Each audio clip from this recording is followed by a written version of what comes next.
Assalamualaikum warahmatullahi wabarakatuh. Perkenalkan, nama saya Nawal Rizka Salsabila dari kelas 10 MIPA 1. Di sini saya akan menjelaskan materi tentang penginderaan jauh. Pengertian penginderaan jauh. Secara umum, penginderaan jauh adalah ilmu dalam mengumpulkan informasi suatu objek tanpa menyentuh atau melakukan kontak fisik secara langsung terhadap objek tersebut. Penginderaan jauh atau bisa disebut inderaja berkaitan dengan pengolahan citra dalam mengamati dan mengetahui suatu fenomena di bumi. Pengertian penginderaan jauh menurut para ahli. Menurut Lilesan dan Kiefer tahun 1979, penginderaan jauh adalah ilmu dan seni untuk mendapatkan informasi objek, wilayah, atau gejala dengan menganalisa data yang diperoleh menggunakan alat tanpa kontak langsung terhadap objek, wilayah, atau gejala yang dikaji. Menurut Colwell tahun 1984, inderaja adalah pengukuran atau perolehan data objek di permukaan bumi dari satelit atau instrumen lain yang berada jauh dari objek yang diamati. Menurut Curran tahun 1985, penginderaan jauh merupakan penggunaan sensor radiasi elektromagnetik untuk merekam gambar lingkungan bumi yang diinterpretasikan sehingga menciptakan informasi yang berguna.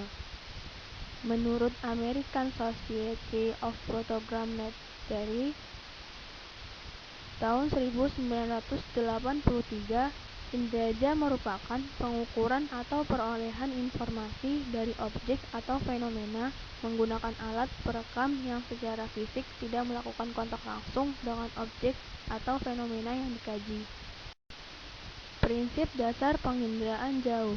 Prinsip dasar yang terdapat pada penginderaan jauh yaitu adanya rekaman interaksi yang terjadi antara gelombang elektronik dan objek di muka bumi yang telah tertangkap oleh sensor penangkap gelombang. Penangkap gelombang ini dapat berupa pesawat, pesawat tanpa awak, atau satelit. Penginderaan jauh telah dimulai pada saat proses perekaman pada suatu objek yang ada di permukaan dunia. Tenaga yang dipakai untuk melakukan penginderaan jauh yaitu tenaga penghubung yang akan membawa semua data mengenai objek yang ada di permukaan bumi ke dalam sensor yang berupa bunyi, elektromagnetik, gaya magnetik, ataupun gaya berat. Akan tetapi, tidak semua tenaga yang dapat digunakan pada penginderaan ini, dan tenaga yang digunakan adalah tenaga yang berupa elektromagnetik. Teknologi penginderaan jauh. Teknologi penginderaan jauh atau remote sensing merupakan teknologi baru atau mutakhir yang dirancang untuk mengindera bumi dari jarak jauh menggunakan pesawat udara dan atau satelit guna mengimbangi kecepatan perubahan objek dinamika di permukaan bumi, ungkap Prof. Tosok dalam pidato berjudul Teknologi penginderaan jauh dalam pengelolaan sumber daya air. Prof. Tosok mengatakan bahwa penginderaan jauh fotografi dipotret dari pesawat udara menghasilkan gambaran permukaan bumi mirip dengan kenyataan sebenarnya di lapangan. Aplikasi foto udara untuk survei dan pemetaan sumber daya alam telah mencapai tingkat implementasi dan prospektif. Penginderaan jauh non-fotografi direkam menggunakan wahana satelit menghasilkan citra satelit resolusi atau spasial dan temporal radiometrik tinggi dapat meningkatkan kemampuan penyadapan data. Melalui pemrosesan citra digital atau digital image processing, lebih meningkatkan kemampuan analisis citra melalui berbagai gambaran pola spektral atau citra saluran tunggal maupun citra komposit berwarna. Tutur Ketua Pengelola Program Magister Pengelolaan Lingkungan atau MPL Pak Geografi UGM ini. Komponen penginderaan jauh. Komponen penginderaan jauh dibagi menjadi 6, yaitu 1. Sumber tenaga. Sumber tenaga dalam proses inderaja terdiri atas tenaga alamiah dan tenaga buatan. Tenaga alamiah yakni sinar matahari, sedangkan tenaga buatan adalah berupa gelombang mikro. Fungsi tenaga tersebut yaitu menyinari objek permukaan bumi dan memantulkannya pada sensor. Adapun jumlah tenaga yang diterima oleh objek di setiap tempat berbeda-beda. Hal itu tergantung pada keadaan cuaca, topografi, atau bentuk permukaan bumi, dan waktu penyinaran. 2. Atmosfer. Atmosfer adalah lapisan udara yang terdiri atas berbagai jenis gas, antara lain karbon dioksida, nitrogen, dan oksigen. Molekul gas yang terdapat pada atmosfer tersebut dapat menyerap, memantulkan, dan melewatkan radiasi elektromagnetik. Oleh karena itu, di dalam inderaja terdapat istilah jendela atmosfer, yaitu bagian spektrum gelombang elektromagnetik yang dapat mencapai bumi. Dengan demikian, keadaan atmosfer sangat berpengaruh terhadap pancaran energi. Keadaan atmosfer dapat menghalangi pancaran sumber tenaga ke muka bumi. Kondisi tersebut menghalangi interaksi antara tenaga dan objek. 3. Interaksi antara tenaga dan objek. Interaksi antara tenaga dan objek dapat terlihat pada rona yang dihasilkan. Setiap objek memiliki karakteristik yang berbeda dalam memantulkan atau memancarkan tenaga ke sensor. Suatu objek yang memiliki daya pantul tinggi akan terlihat cerah pada citra, sedangkan objek yang daya pantulnya rendah akan terlihat gelap pada citra. Contoh, misalnya, batu gamping yang mempunyai daya pantul tinggi akan terlihat lebih cerah daripada batu granit yang mempunyai daya pantul rendah. 4. Sensor dan wahana. Sensor merupakan alat pemantau yang dipasang pada wahana, baik pesawat maupun satelit. Berdasarkan proses perekamannya, sensor dapat dibedakan menjadi dua, yaitu sensor fotografik dan sensor elektronik. Sensor fotografik merekam objek melalui proses kimiawi yang dapat dipasang pada pesawat udara maupun satelit. Sensor fotografik itu menghasilkan foto. Sensor fotografik yang digunakan oleh pesawat udara menghasilkan citra foto atau foto udara. Sedangkan jika dipasang pada satelit menghasilkan citra satelit atau foto satelit. Sensor elektronik merupakan sensor yang bekerja secara elektrik dalam bentuk sinyal. Sinyal elektrik yang direkam pada pita magnetik selanjutnya dapat diproses menjadi data visual atau digital dengan menggunakan komputer. Sensor elektronik tersebut menghasilkan citra inderaja atau lebih dikenal dengan sebutan citra. Wahana adalah kendaraan yang digunakan untuk membawa sensor guna mendapatkan data inderaja. Berdasarkan ketinggian peredaran dan tempat pemantauannya di angkasa, wahana dapat dibedakan menjadi 3 kelompok, yaitu sebagai berikut. Pesawat terbang rendah sampai menengah, yaitu pesawat yang ketinggian peredarannya antara 1000 meter dan 9000 meter di atas permukaan bumi. Pesawat terbang tinggi, yaitu pesawat yang ketinggian peredarannya lebih dari 18.000 meter di atas permukaan bumi.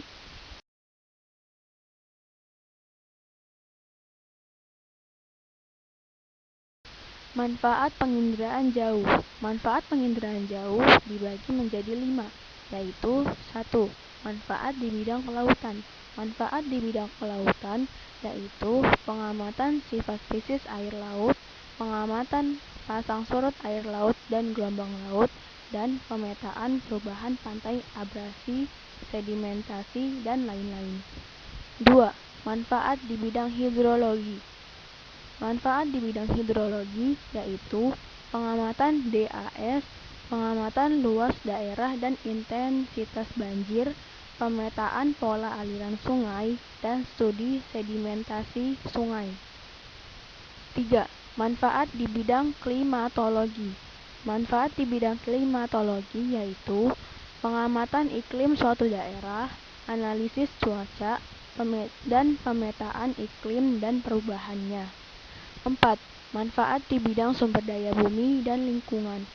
Manfaat di bidang sumber daya bumi dan lingkungan yaitu pemetaan, penggunaan lahan, pengumpulan data kerusakan lingkungan karena berbagai hal, pendeteksian lahan kritis, pemantauan distribusi sumber daya alam, pemetaan untuk keperluan Hankamnas, dan perencanaan pembangunan wilayah. 5. Manfaat di bidang angkasa luar. Manfaat di bidang angkasa luar yaitu penelitian tentang planet-planet dan pengamatan benda-benda angkasa. Kelebihan dan kelemahan penginderaan jauh. Kelebihannya yaitu 1. Menghemat waktu, tenaga, serta biaya. 2. Dapat mengetahui sumber daya alam yang tersebar di suatu wilayah dengan mudah. 3. Dapat mengetahui gejala cuaca dan iklim dengan mudah. 4. Dapat membuat perencanaan dan pembangunan wilayah. Kelemahannya yaitu 1. Memerlukan brainware yang handal atau kualitas sumber daya manusia yang terampil dalam menguasai digital. 2. Peralatan yang digunakan mahal. Dan yang terakhir, sulit untuk memperoleh citra foto atau citra non-foto ketika hujan dan gangguan alam lain. Interpretasi citra penginderaan jauh. Citra adalah gambaran suatu objek yang tampak pada cermin melalui lensa kamera atau hasil penginderaan yang telah dicetak. Objek yang terdapat dalam citra ini memiliki karakteristik tersendiri. Hal ini dinamakan dengan kunci interpretasi. Dalam menginterpretasikan suatu citra hasil penginderaan, ada beberapa hal yang perlu diperhatikan. Unsur yang perlu diperhatikan adalah 1. Rona. Rona yaitu tingkat cerah atau gelapnya objek pada citra. Contohnya, jalanan akan lebih gelap dari tanah lapang. 2. Bentuk. Bentuk yaitu pengenalan objek pada citra berdasarkan konfigurasi atau kerangka objek. Contohnya, gedung sekolah yang umumnya menyerupai I, L, atau U. 3. Tekstur. Tekstur yaitu frekuensi rona pada citra dinyatakan dalam ukuran kasar, sedang, dan halus. Contohnya, hutan bertekstur kasar, belukar, sedang, dan semak halus. 4. Bayangan. Bayangan yaitu bersifat menyembunyikan objek yang terdapat di daerah gelap. Contoh, lereng terjal tampak lebih jelas dengan adanya bayangan. 5. Situs. Situs yaitu letak suatu objek terhadap daerah di sekitarnya. Contohnya, pemukiman pada umum memanjang di tepi sungai atau sepanjang jalan raya. 6. Ukuran. Ukuran yaitu ciri objek berupa jarak luas, tinggi lereng, dan volume. Contohnya, lapangan olahraga sepak bola dicirikan oleh bentuk segi empat dan ukuran tetap sekitar 50 sampai 100 meter. 7. Pola. Susunan keruangan merupakan ciri yang menandai banyaknya objek buatan manusia dan beberapa objek ilmiah. Contohnya, pemukiman pola yang teratur dan seragam. Dan yang terakhir adalah asosiasi. Asosiasi yaitu ketertarikan antara objek yang satu dengan objek yang lainnya. Contohnya, stasiun kereta api berasosiasi dengan jalan kereta api. Citra dibagi menjadi dua, yaitu citra foto dan citra non-foto. 1. Citra foto. Foto adalah sebuah objek yang dibuat dari pesawat dengan menggunakan kamera sebagai alat potret. Biasanya foto ini digunakan untuk melihat kondisi lapangan secara langsung. Bisa juga digunakan untuk melakukan pemetaan kontur, mengukur kepadatan, melihat vegetasi, atau melihat tumpahan minyak di laut. Contoh media citra foto yaitu kamera, film, fotografi atau kimiawi, serentak, dan spektrum nampak. 2. Citra non-foto. Citra non-foto diambil dari satelit dengan menggunakan sensor. Biasanya digunakan untuk melihat hal-hal yang tidak dapat ditangkap oleh citra foto. Misalnya, panas inframerah, aliran arus listrik, aliran angin, pergerakan awan, dan lain-lain. Contoh, non-kamera berdasarkan penyimbangan scanning kamera yang detektornya bukan film, pita magnetik, termistor, foto, konduktif, fotovoltaik, dan sebagainya. Elektronik parsial, spektranya nampak dan perluasannya, thermal dan gelombang mikro. Sekian dari saya, kurang lebihnya mohon maaf. Semoga apa yang saya sampaikan bermanfaat. Wassalamualaikum warahmatullahi wabarakatuh.